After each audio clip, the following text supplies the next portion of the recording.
Amen. Magandang umaga po sa ating lahat. Mga ginigiliw, mga minamahal ng Panginoon, may pag-asa po sa Panginoon, mga ginigiliw. Kunti lamang po ang ibabahagi ko po sa inyo dahil sinasaro ko talaga ang mag-share ngayon, mga ginigiliw. No? Ang ibabahagi ko po sa inyo ay you will know the truth and the truth will set you free. Malalaman po natin yung katotohanan at yung katotohanan na ito, siya ang magpapahayag sa atin kung ano yung tama, mga ginigiliw. No? Alam nyo, ito ang sinasabi ng ating Panginoong Jesucristo sa mga Hudyo na ayaw kumilala sa Kanya na siya ay anak ng Diyos. Kaya sinabi niya dito sa John 8, no? 31.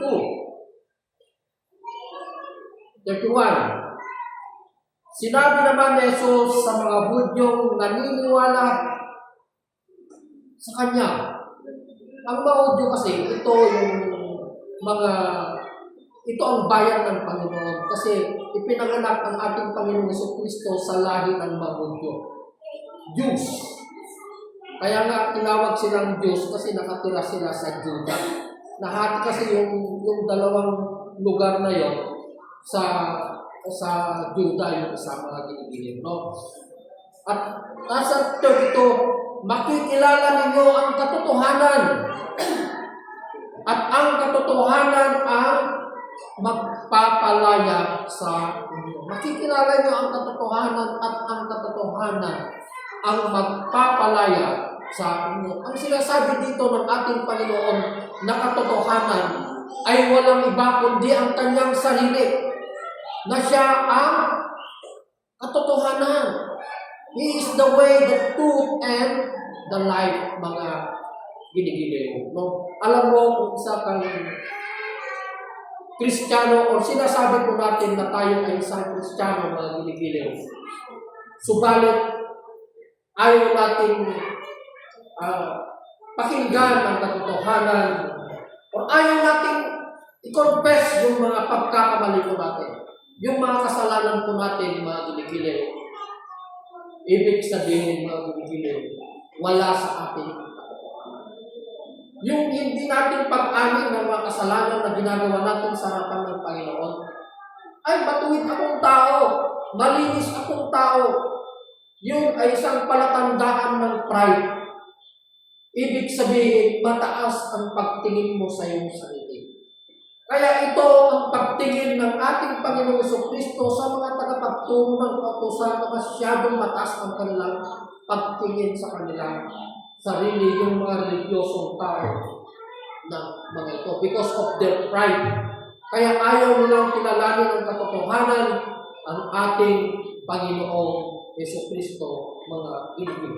Katulad din po sa buhay natin na isang Kristiyano. Kung ayaw mong ipahayag ang iyong kasalanan sa ating Panginoon, Lord, panagpaso na.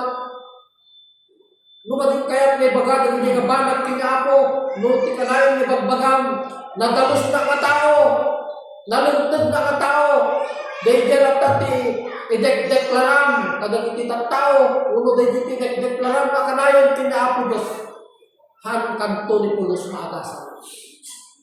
You will never be healed. Hindi ka pagagalingin ng ating Panginoon sa iyong sakit na kasalanan. Katulad ng isang tao na ngayon, sabihin natin gumagamit siya ng droga.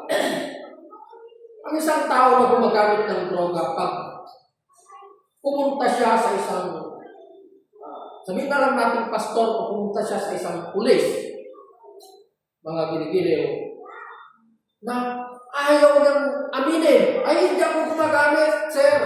Hindi ako gumagamit, pastor, ng pinagbabawal ng gamot. Ayaw mong aminin yung mga kasalanan na ginagawa mo. You will never experience the healing. Hindi mo mararanasan ang kagalingan dahil ayaw mo magpasakop. Ayaw mong magpagaling. Di ba? Kaya, habang hindi mo hinahamin yung mga kasalanan na ginagawa mo, mas lalong lalala yan at magiging cancer yan. Magkakaroon yung sakit na yan na kasalanan, mas malala pa yan at magiging cancer na yan, mga ginigilig. Kaya nga sabi ng ating Panginoon sa kanyang salita, sa 1 John, no? Dito ako magtatapos konti lang, mga ginigiliw. No? Sa 1 John 1:8, kung sinasabi natin tayo'y walang kasalanan, di bagbaga tayo kano, matatayo at awan itibaso tayo. Dinadaya natin ang ating sarili. Niloloko daw natin, dinadaya natin ang ating sarili. At wala sa ating ang katotohanan. Ibig sabihin, wala sa ating si Kristo. Subalit, kung ipinapahayag natin ang ating mga kasalanan, patatawarin tayo ng Diyos. Pakawanan na tayo kanon na Apo Diyos, no ibaga tayo, nagibas-baso tayo, ikompesar tayo, nagibas-baso tayo. Kapsa. Sa mga ito, at lilinisin tayo sa lahat ng ating mga kasalanan. Dalusan na tayo na Apo, lilinisin niya ang lahat ng ating mga kasalanan sapagkat siya'y tapat at matuwid. Kung sinasabi natin, hindi tayo nagkasala, ibagbaga tayo, matatayo kahantay ka nagbasol, araw-aramidin tayo na Apo Diyos na salawasan. Ginagawa natin sinungaling ang Diyos kung sinasabi natin na tayo ay walang kasalanan. At wala sa Kanya, sa atin at sa lupa. Kaya sa awan Kanya tayo dali sa ulit ni Diyos. Ibagbaga tayo nga awan, diba? Kung awan, nadalos na, karang kasi ibagbaga tayo pride.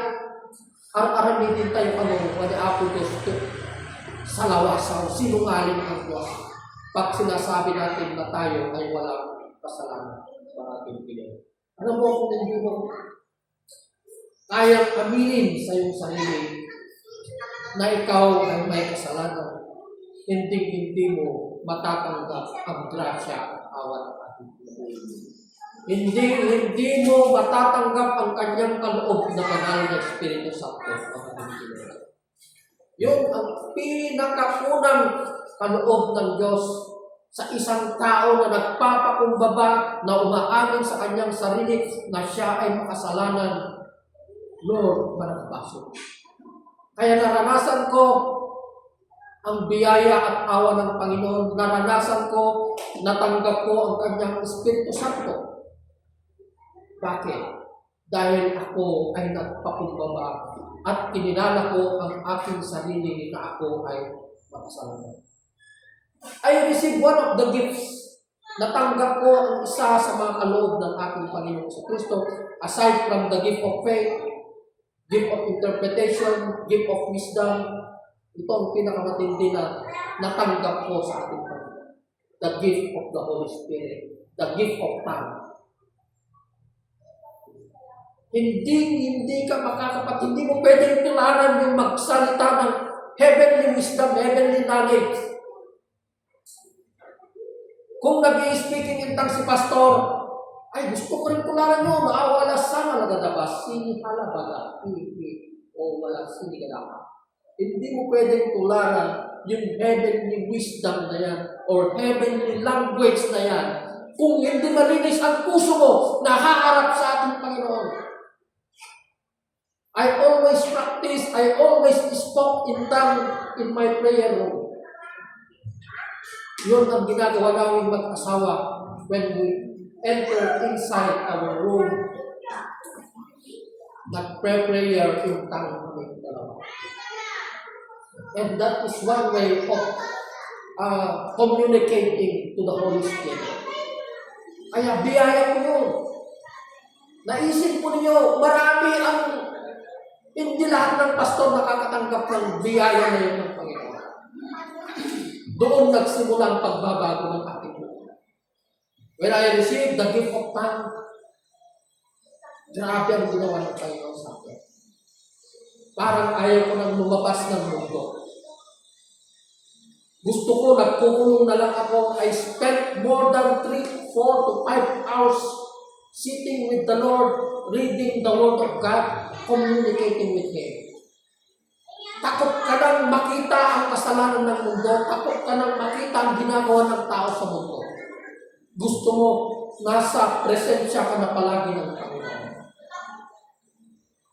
Kaya, kung ang isang tao, there was one time, no?